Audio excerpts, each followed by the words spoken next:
What's up, YouTube? Mike from True Business Review here today, and we are continuing our record predictions for all 32 teams in the NFL. So far, we finished the NFC East and we finished the NFC North, both of those divisions. And today we conclude the NFC South with the Tampa Bay Buccaneers.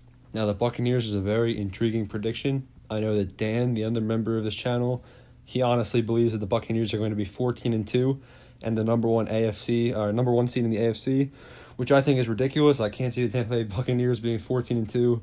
But with that being said, before I get into the wins and losses for this team, first off, let's go. Let's keep up the support on this channel. Let's make sure we're all hitting the subscribe button. And now that we have that out of the way, let's talk about what the Buccaneers have done in the offseason to make them better or worse. So, all right, obviously, the big thing that everyone knows, Tom Brady's coming to Tampa. That's a pretty good move for the team, honestly. But I watched it, so, how do I say this? I don't think Jameis Winston is good, but I did see the statistic a couple of days ago where he's, 8th overall all time for most passing yards in the season. Jameis Winston threw for 5,100, over 5,100 passing yards in 2019, and they got rid of him, so... Jameis Winston thinks he's the best quarterback of all time, but definitely not. So Tampa Bay's offensive line definitely wasn't great for Jameis Winston, and also he did have star receivers, so that did kind of help him throw for that many yards. He didn't have a running back, so if he's in a better position, maybe. I'm kind of surprised that Winston hasn't been signed yet, but it's definitely the interception number. But I don't know. Tom Brady's definitely going to help this team win more games. I think he's definitely got 2 or 3 more years left in the tank if they do. I don't know if they're going to be a contender right away, but definitely down the stretch, I think they're going to get better. They also traded D's nuts for Gronkowski. I think it was a 4th-round pick or something. They got Gronkowski for literally pennies on the dollar. So he joins O.J. Howard, who I think is already a pretty decent tight end. So they have a good tight end class now. They drafted offensive tackle in the first round. They drafted Tristan Wirfs in the first round, and that's going to help bolster their offensive line for Tom Brady. They don't have Peyton Barber anymore. They got rid of Peyton Barber, which means their running back room is bad. Their running backs are Ronald Jones II and Keyshawn Vaughn, who was their 3rd-round pick.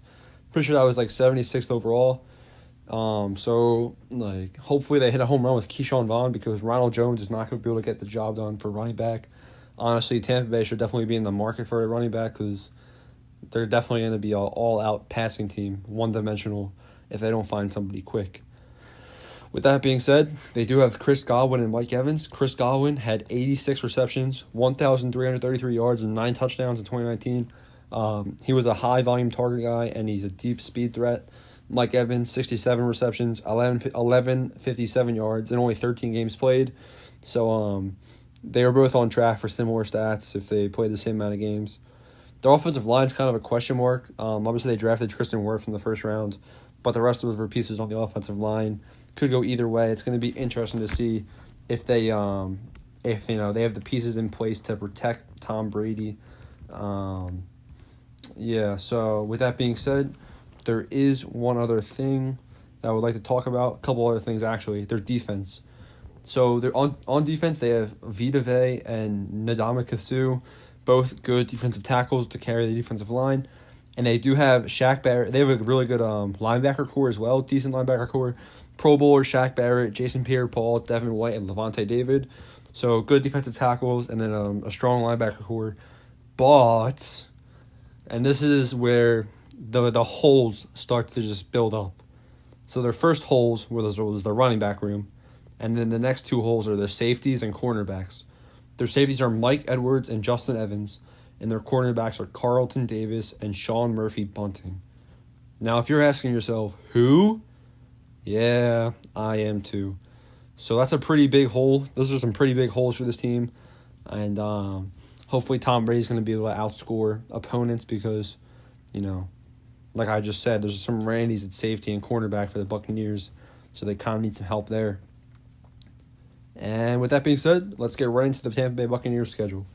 So, Week 1, the Buccaneers start things off against the New Orleans Saints, and I honestly don't think this game is fair. So Tom Brady versus Drew Brees week 1. If you're a Buccaneers fan, it's not going to be what you want to see because you're going to want to see Tom Brady, start building some chemistry and things with his teammates and everything, but it's not going to happen. Week 1, playing in New Orleans at the Metrodome. Drew Brees, Michael Thomas, and Kamara, they already have, their mojo together. They've been together for a while, and their offense is so explosive. And the Buccaneers have that potential. They certainly do. But week 1, it's not going to happen, and the Buccaneers start off 0-1. Next up, the Buccaneers play the worst team in the league, the Carolina Panthers. Wait. I said worst team. Sorry, second to worst team. There's definitely one team I think is going to be worse, so make sure you guys stay tuned. But the Buccaneers get an easy win week 2 against the Panthers. I think the Buccaneers will probably be up by like 14 or something.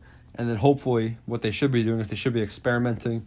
They should be seeing how Tom Brady fits into the offense, and they're going to be, building up some momentum and everything, and they start off 1-1.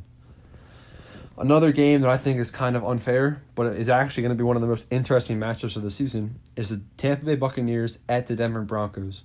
So they have to travel up to Denver, which is definitely a different environment than Tampa Bay. But I do think that this is going to be one of the best games of the season. Let me tell you why. The Buccaneers have a completely new look offense, and so do the Broncos. Simple as that. There's a question mark around. There's always a question mark whether or not Tom Brady is going to be elite as his age progresses, and there's a question mark against Drew Lock, and if Drew Lock is really going to be a talent or not. The Denver Broncos just got their 2 rookies to go alongside Cortland Sutton. They got KJ Hamler and Jerry Jeudy. They have a really strong running back room with Melvin Gordon and Philip Lindsay, and they got a solid defense. I don't see week 3 that the Buccaneers are going to be strong enough to beat the Broncos in Denver. I think the Buccaneers might falter a little bit early in the season, and then hopefully get their act together. We'll have to see. But I think they start off 1-2. Next up, they play a team that is not going to be great in 2020, the Los Angeles Chargers. I do like the Justin Herbert selection, and I talked about that in another video. But I don't think that the Chargers have enough pieces defensively to hold off the Buccaneers' offense. Especially, I think that this is where things start getting into gear for the Buccaneers. I think 4 weeks into the season, Tom Brady's starting to learn, what his guys like on offense. Mike Evans maybe has something going with Brady now. Chris Godwin, deep field threat. I think that this is where things click into gear, and the Buccaneers are 2-2. Next up, they play the Chicago Bears in Chicago. And honestly, I think that so when I did these predictions, I based this on Trubisky starting for the beginning half of the season. I think Trubisky's going to start for maybe around 6 weeks. I think Trubisky might lose to the Panthers, and that's going to be like the final straw, but that hasn't happened yet. So I think that Trubisky might be in at this point, and I think that's going to be part of the reason why the Buccaneers have an easy win in Chicago. Buccaneers 3-2, things are looking good. Next up, they play the Green Bay Packers. This game is a home game for the Buccaneers, lucky them. And honestly, this is going to be kind of... So they beat the Panthers, Chargers, and Bears, 3 teams that probably aren't going to be the best in 2020. And they lost to the Saints and Broncos, 2 solid teams. So now it's the Packers. Are the Buccaneers going to be a team that only beats the weak teams, or can they put up a fight against somebody stronger? I think that against the Green Bay Packers, I think they'll be able to contend. I think that they're going to get a win in Tampa Bay, and I think that the Packers defense falls a little short. I am really worried about the Buccaneers running back room, but I do realize that that offensively in the air, the Buccaneers are going to be dominant, and I give them the win against the Packers 4-2. Now, here's where things get crazy. They travel to play the Las Vegas Raiders, and I don't know why. I guess I was feeling risky, and I gave an upset here. Upset alert. The Las Vegas Raiders beat the Tampa Bay Buccaneers middle of the season. Now, why do I say upset alert? I don't think the Raiders are going to be the best team in 2020, not by a long shot. I don't think they're going to even be in contention for the division, and I don't think it will be close. I don't think Derek Carr, is on the same talent level as some of these elite quarterbacks, and their receiving room is definitely not the best either. I think Henry Ruggs was not the right pick for that team. Defensively, I do kind of like how things are looking for the Raiders. I know they're getting back to their strong safety from injury, and I do think that the Raiders might have a decent defense, but I think that 2020 might not be the year. maybe in a year or two or maybe 3, the Raiders will be in contention again. But I think that Henry Ruggs goes off this game. I hope. I don't know. Like I feel like there's upset potential. The Buccaneers just come off 3 wins. Now they're traveling to Las Vegas, new stadium. Maybe the Raiders are going to have some fans there. I think the Raiders pull off the upset with Derek Carr. Big win for the Raiders, and the Buccaneers are 4-3. Next up, they play the New York Giants in New York. This game definitely has upset potential, but I do think that the Buccaneers are a better team overall. The Giants have holes offensively and defensively as well. The Giants' main holes come on defense, but their offense, the Giants' offense could actually be pretty decent. They drafted offensive tackle Andrew Thomas, and they have a strong receiver core with Darius Slayton, Golden Tate, Sterling Shepard, and Evan Ingram as the tight ends. But their defense is key weakness, and they did not do enough to bolster it this offseason. They drafted Xavier McKinney, who was a safety, which was their only good pick of the draft, really. He was projected to go late first round, but the Giants got him mid to late round 2. So, good job if you're the Giants, I guess. But, defensively, they definitely need some more help. And that's why I think that the Buccaneers offense is going to light up against the Giants and get the win. So that's 5-3 for Buccaneers. Next up, they play the New Orleans Saints. And this is where, this is the game we all want to see. I think this is a lot more fair than the Week 1 matchup, and it's in Tampa Bay to go alongside with that. I want to see Drew Brees, sweep Tom Brady because nobody likes Tom Brady. But I do think that the Tampa Bay Buccaneers and Tom Brady get the win against the New Orleans Saints. Big division game, and the Buccaneers pull it off and get the win at home. So what is that? 6-3 it looks like. Next up, they play the Carolina Panthers. This time it's in Carolina. It's not going to matter. As strong as Christian McCaffrey is, I think that the strong linebacker core and the strong defensive line for the Buccaneers can hold him, and then hopefully their cornerbacks and safeties are going to be, I don't know. I guess like functioning at this point in the season, strong enough to hold off Carolina's decent receiver core. But I do think that Buccaneers are going to dump on the Panthers defense. The Panthers defense is really weak. They got rid of a lot of key factors. They went 7 rounds in a row of defense in the 2020 draft. So it's a ton of rookies over there. Buccaneers going to definitely beat the Panthers right here. And they're going to be 7-3, looking good for the division maybe. Next up, they play the Rams, and this is in Tampa Bay, it looks like. And I don't think the Rams are going to be great in 2020. Jared Goff definitely is an interesting quarterback. I don't like the Rams' offseason moves too much, and I'm going to have to give the Buccaneers the win right here. Huge game. Patrick Mahomes comes down to Tampa Bay to take on Tom Brady. This is going to be... I hope this game is prime time. I'm looking at the schedule. You'll probably be able to see it right now. I'm not 100% sure whether it's prime time or not, but it should be. Hopefully this is a Sunday night game because it's going to be a shootout. Both of these teams might not have the best defenses in the league, but both of these teams are going to have offenses that are going to be able to score 14 points a quarter if they're really trying against a bad defense. This is definitely going to be a high-scoring affair, 30-27, 28-21. I'm not sure which team's going to take the contest, but, let's extend the Buccaneers' win streak, give them the winning at the Chiefs. Huge win for the Buccaneers late in the season, and they are 9-3, it looks like. Next up, we get into a tough stretch for the Buccaneers. They play the Vikings in Tampa Bay. They play the Falcons in Atlanta, and they play the Lions in Detroit. This is a tough 3-game stretch, let me tell you why.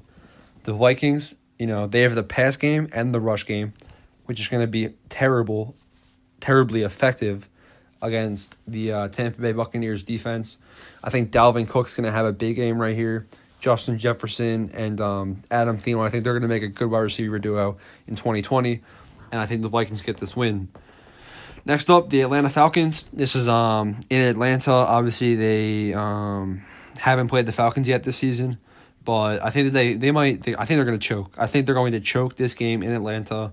I think the Falcons are going to have, I think I already predicted them. So if you haven't seen that prediction, go watch that right now. But I predicted the Falcons to be 8-8. Could see them being 7-9. They're not going to be great in 2020. I just see that there's huge upset potential right here. Matt Ryan versus Tom Brady. I think Matt Ryan, Julio Jones, and Calvin Ridley definitely can light up the scoreboard.